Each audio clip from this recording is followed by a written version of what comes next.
Monsieur le Président, chers amis UDC, selon un jugement de la Cour européenne des droits de l'homme de Strasbourg, la législation suisse n'offre pas une base légale suffisante à la surveillance d'assurés suspects de recevoir abusivement de l'argent des assurances sociales. Plus personne, même pas la gauche politique, ne conteste aujourd'hui la nécessité de prendre des mesures contre l'escroquerie à l'assurance. C'est précisément pour permettre la continuation d'une lutte rigoureuse et efficace contre ce genre d'abus que le Parlement a créé une nouvelle base légale. Or, des milieux de gauche ont lancé un référendum contre ce projet sous le prétexte que tous les assurés feraient ainsi l'objet d'une suspicion généralisée. Cette bruyante indignation des protecteurs des escrocs à l'assurance est parfaitement déplacée.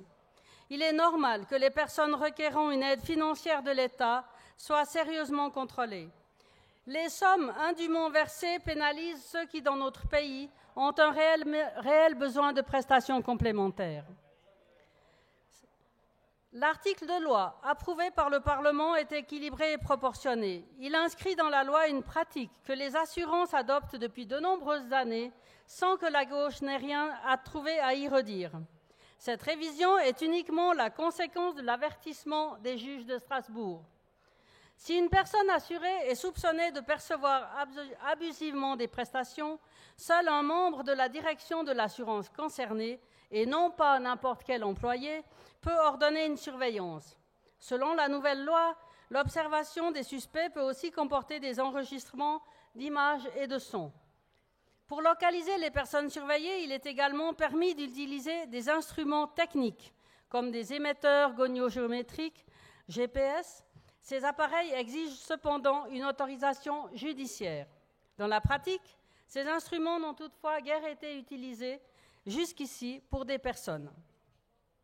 L'observation des suspects est permise à tous les endroits visibles librement depuis des lieux accessibles au public, par exemple si la personne surveillée se trouve sur son balcon.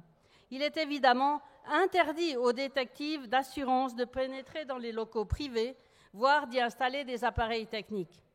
De l'avis du Conseil fédéral, il ne serait même pas permis à l'avenir de filmer depuis la rue une personne dans son séjour.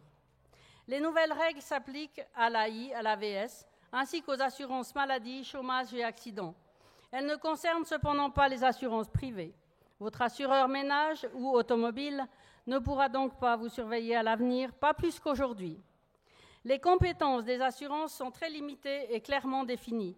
Elles ne dépassent pas celles des autorités publiques, contrairement à ce que le prétend le comité référendaire.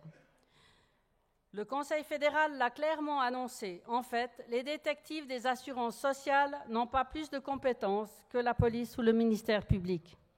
Considérant que cette loi est équitable et appropriée, le groupe UDC du Parlement l'a approuvée à l'unanimité. Merci de votre attention.